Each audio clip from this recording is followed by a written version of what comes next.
আজকের অফিসটা অন্য দিনের তুলনায় একটু আলাদা হলো। অনিতা আমার কলেজের বন্ধু। ও এসেছিল আজকে হেলথ চেক আপে অ্যাপোলোতে। আর আমি এখন ওই ডিপার্টমেন্টেই আছি।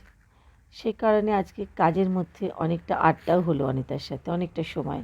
লাঞ্চ টাইমে আমরা দুজনে মিলে একটু বসে চা খাচ্ছিলাম। কত গল্প, কত ছোটোবেলার গল্প, কত সংসারের গল্প, কত উম, ভবিষ্যতের পরিকল্পনা, কত গল্প, কোথায় কোথায় বেড়াতে যাওয়া যেতে পারে, কোথায় ঘোরা যেতে পারে, বাচ্চাদের কথা, বড়দের কথা, নিজেদের কথা। অনেকটা সময় কী ভালো লাগলো। অনিতার আজকে বাবার মৃত্যুবার্ষিকী, ও তারপরে সেখানে গেল। বাড়ি ফিরে এলাম তাড়াতাড়ি করে, এসেই দেখি আমার সব গ্যাং আমায় তো ঘিরে ধরে প্রতিদিনের নিচে। তারপরে যে দুয়া, সে চলে এলো আমার সাথে বিস্কিট খেতে। রেডি হয়েই দৌড়লাম মধুতির কাছে। মধুতির মায়ের আজকে কাজ ছিল। গিয়ে দেখলাম মধুদির বাড়িতে আসাটা কতটা দরকার ছিল। মধুদি একদম একা বসে আছে, এত মন খারাপ। এই সময় সত্যি লোকজন, বন্ধুবান্ধবের ভীষণ দরকার হয়। আমি যাওয়াতে মধুদির চেহারাটাই যেন বদলে গেল। আমি ইতুকে বললাম, ইতু ফাঁকা আছিস তো, চল আমার সাথে। ও বললো একদম চলো। ও অনেকটা আমারই মতন, বন্ধুদের পাশে গিয়ে দাঁড়াতে ওরও একটা আমি দেখেছি, ওরও একটা বেশ মনের এইরকমই একই রকমই আমাদের ইচ্ছেগুলো বলা যেতে পারে অনেকটা। কোনো প্রশ্ন না করেই বলে, নিশ্চয়ই মধুদি মা মারা গেছে, চলো আমিও যাচ্ছি তোমার সাথে। এই জিনিসটা আমার খুব ভালো লেগেছে। মধুদিও খুব খুশি হয়েছি ইতু যাওয়াতে। তারপরে রান্নাঘরে চলে গেলাম চা বানানোর জন্যে। মধুদির বাড়িতে গিয়ে আমি দেখছিলাম আলমারি ভর্তি রবীন্দ্রনাথের বই। ড্রয়িং রুমে যদি বুকশেলফ না থাকে, বই না থাকে, তার মধ্যে রবীন্দ্রনাথ না থাকে, আমার মনে হয় না কোনো বাঙালির বাড়ি কমপ্লিট। আমার বিয়ের আগে যখন একবার আমার শ্বশুরবাড়িতে আমার বাবা মা গেছিল, বাবা এসেই বলেছিল, এই বাড়িতে তুই কিন্তু থাকতে পারবি না। আমি বললাম, কেন তুমি হঠাৎ আজকে গিয়ে এই কথা বলছো? বলে, এই বাড়িতে ড্রয়িং রুমে কোনো বুকশেলফ নেই অঙ্কু, বই নেই, তুই বই ছাড়া থাকতে পারবি? রবীন্দ্রনাথের কোনো ছবি নেই, কোনো বই নেই। মিলে গেছিলো কথাটা। সত্যি ভাবা যায় না, বুকশেলফ থাকবে না একটা ড্রয়িং রুম, এটা হয় কখনো? বাঙালির বাড়িতে রবীন্দ্রনাথ ছাড়া ড্রয়িং রুম ইনকমপ্লিট। এটা আমার একান্ত ধারণা অবশ্য। চায়ের টেবিলে বসে আমরা আজকে ডাইনিং টেবিলে বসে আড্ডা মারলাম, কতটা সময় আড্ডা মারলাম, কত মাসিমার কথা। মাসি অসম্ভব ভালো গান গাইতেন, সমস্ত কথা। তারপরে মধুদি চলে গেল বেগুন ভাজতে। আমরাও সবাই মিলে হাতে হাতে কত রকমের খাবার রেখেছিল আমাদের জন্যে। আমরা তো একটার পর একটা ফলই খাচ্ছিলাম। কত গল্প। মধুদির বাড়িতে আজকে যদি না যেতাম, মধুদির পাশে যদি আজকে না দাঁড়াতাম, তাহলে সারা জীবন হয়তো আমি আমার অপরাধ বোধেই ভুগতাম। অনার বাড়ির কালী পুজো প্রতি বছর যাই, কিন্তু বিশ্বাস করো এই বছর আমাদের কেউ যেতে পারলাম না। ওটাও একটা মনের দুঃখ রয়ে গেল। বাট অনা যখন ফোন করলো, ওকে বললে, অনা বললো, না পূর্বাদি, তুমি তো ওরে মধুদির বাড়িতে আজকে যাও, কোনো অসুবিধে নেই, আমার বাড়ির পুজো আবার পরের বছর এসো, এবার মধুদির পাশে থাকো আজকে। আমার সত্যিই খুব ভালো লেগেছিল। সব বন্ধুরা আজকাল অনেকেই বাইরে আছে, অনেকে অনেক কাজে ব্যস্ত, বিয়ের পরে শরীর খারাপ। সে কারণে আমি দেখলাম যে একজন অন্তত যাওয়া দরকার। আমি যাওয়ার পরে মধুদির মুখটা দেখে মনে হলো মধুদি কতটা অপেক্ষা করছিল কেউ আসুক। বলে, এই তোরা চলে যাবি আর আমি আবার একা হয়ে যাব। সত্যিই তো, আমরা সবাই কত একা না? সেই জয়েন্ট ফ্যামিলিকে ভেঙেছিলাম, আমরা নিউক্লিয়ার ফ্যামিলি করেছিলাম। আর এখন কাউর আর সেই নিউক্লিয়ার ফ্যামিলি ভালোই লাগছে না। এই মধুদির ড্রয়িং রুম কী সুন্দর করে গুছোনো, খুব ভালো। মধুদির বাড়ির ড্রয়িং রুমটার মধ্যেই দেখলেই বোঝা যায় একটা কত সম্ভ্রান্ত পরিবার। মানুষের স্টেটাস, মানুষের ক্লাস পয়সা দিয়ে হয় না।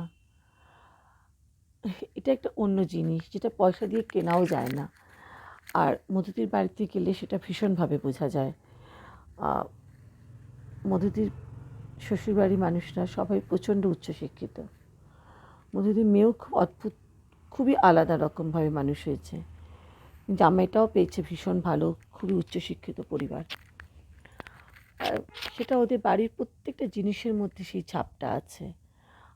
প্রত্যেকটা সাজানো গোছানো, প্রতিটা ফার্নিচার, প্রত্যেকটা জিনিসের মধ্যে। আর আমাকে ভীষণভাবে এগুলো টাচ করে। ভীষণ কী বলবো, মানে এই এস্থেটিক সেন্স বা এই ধরনের জিনিসপত্র ঘর গোছানো আমার প্রচণ্ড ভালো লাগে। আর এত আন্তরিকতা মধুদির মধ্যে, মানে কোনটা খাবি, কী করবি না করবি, সে পাগলের মতন করতে থাকে। তারপরে সেই মিষ্টি আবার বেঁধে দিয়ে দেওয়া, অধরের স্বরপুরিয়া কৃষ্ণনগরে। আর আমি তো মিষ্টি পাগল, সবাই জানে। সেখানে যে যার বাড়ির মিষ্টি মোটামুটি আমাকেই দিয়ে দেয়। আমি তো খেয়েই যাচ্ছি মিষ্টি, ওয়েট বেড়ে যাচ্ছে। প্রতিদিনই ভাবি সপ্তাহে এবার থেকে একটু কমাবো, আর 7 দিন মিষ্টি খাবো না, 3 দিন খাবো, বাট পারছি না। কোনো একদিন পারবো হয়তো। আমার মাঝে মাঝে ভাবি এত পারারই বা কী আছে, কী হয়, আর একটু বেশি এক্সারসাইজ করা যাবে, একটু বেশি কাজ করলেই হয়ে যাবে। একটা করে মিষ্টি খাবো না বলো? সবই কি ছেড়ে দেবো জীবনে? এটা হয়? আর সুগার যখন নেই ততদিন অন্তত একটু খাই। কি অন্যায় জিনিস না, সত্যিই কমানোর দরকার। আর আসলে কি জানো, যখন বাবা মা যতই বয়স হোক, তারা বাবা মাই। তাদের মনে হয় যতই কষ্ট পেয়ে বাঁচুক, তাও মনে হয় যেন আরও কিছুদিন থাক, এটা হয়। আর বাবা মা চলে যাওয়ার পরে মনে হয় যেন পুরো দুনিয়াটা চলে গেল, মানে আর যেন মনে হয় কেউ নেই, কেমন একটা অনাথ মতন ফিলিং হয়। প্রত্যেকটা মোমেন্টে তখন মনে হয় যে এখন আর কাকে ফোন করব। আমার কাছে তো ফোনটাই মাঝে মাঝে মনে হয় কোনো মূল্য নেই, বাবার ফোন আসছে না। মা যাওয়ার পরে বাবা এমন আমাদের আষ্টেপৃষ্ঠে ধরেছিল, বাবা মায়ের ভূমিকাটাও পুরো পালন করতো। আর আমি যেহেতু 1997 থেকে 2014 অবধি বাবার সঙ্গে থেকেছি, আমি আর বাবা একা, তার জন্য আমারটা আরও বেশি মানে আমি আরও বেশি করে মিস করি হয়তো। দিদিও করে, কিন্তু আমি আরও বেশি করে, কারণ শেষের দিকটা যখন আমরা একসঙ্গে থাকতাম, আমরা দুজন পুরো বন্ধুর মতো হয়ে গেছিলাম। তা আজকে মধুদি চলে আসার সময় বলে আবার আমাকে সে একা হয়ে যেতে হবে। আমি জানি তারপর মেয়ের সঙ্গে কথা বলবে। আমি মধুদিকে বললাম, মধুদি আমরা তো সবাই একা, অনেক দিন থেকেই একা, সব ঠিক হয়ে যাবে। যখনই মন খারাপ হবে আমাকে ফোন করবে, আমি তো জানোই সবসময় আছি। চেষ্টা করি সবার পাশে থাকার, না থাকতে পারলেই বরং কষ্ট হয় আমার। সবসময় সব জায়গায় যদি যেতে উঠতে পারি না, কারণ অফিস রেসপন্সিবিলিটি আছে, বাড়ির এত রেসপন্সিবিলিটি করে, কিন্তু ইচ্ছেটা আমার সবসময় থাকে।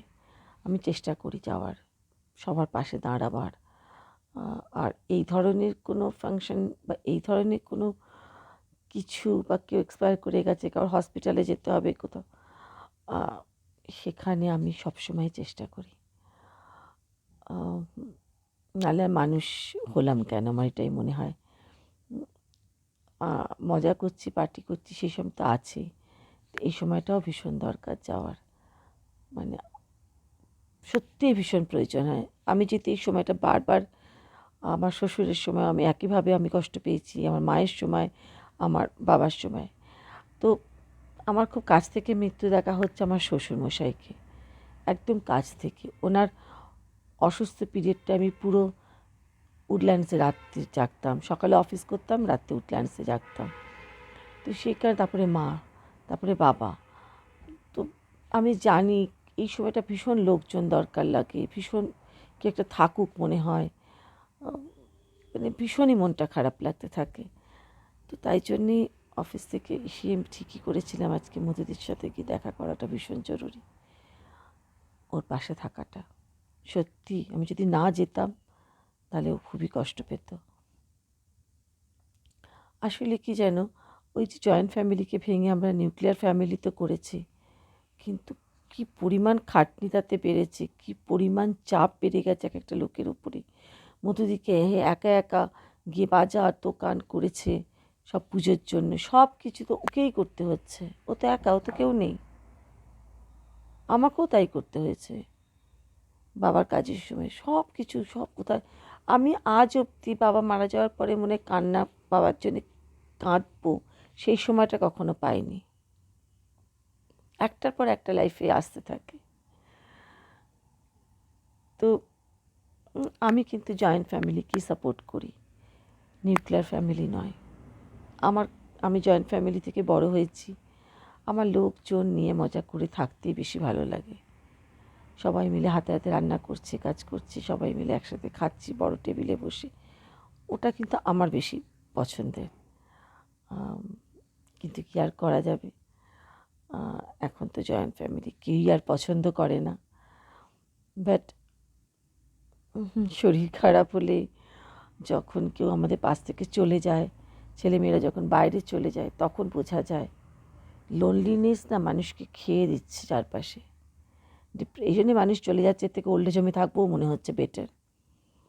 মানুষের অর্ধেক শরীর খারাপ মন খারাপ থেকে, কিন্তু মন যদি তোমার ঠিক থাকে তোমার শরীর এমনিই ভালো হয়ে যাবে। আর মন যদি তোমার খারাপ থাকে তোমার সব সময় মনে হয় যে পেটে ব্যথা করছে, কালকে মাথায় ব্যথা করছে, মানে তোমাকে কেমন শরীরের মধ্যে একটা ডিস্টারবেন্স তৈরি হয়। আর মন যেদিন তোমার ঠিক থাকবে না, তোমার সারা দুনিয়াতে খুব ছোটো ছোটো জিনিসও তোমার খুব ভালো লাগবে। এবং তোমার চেহারা পুরো, মুখটা তো আমাদের মিরার, পুরো মুখের মধ্যে তোমার ছাপ পড়ে যাবে।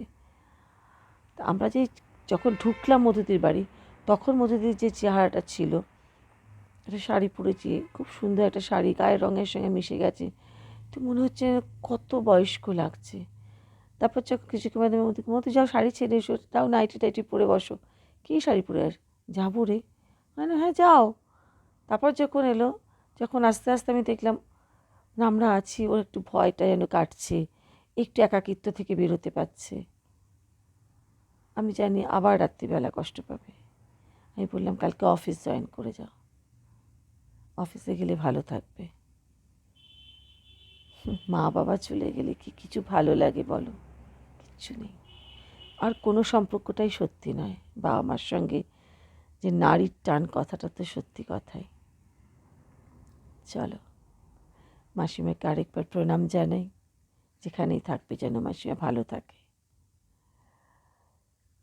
চলো, সবার পাশে থেকো, এটাই আমার রিকোয়েস্ট।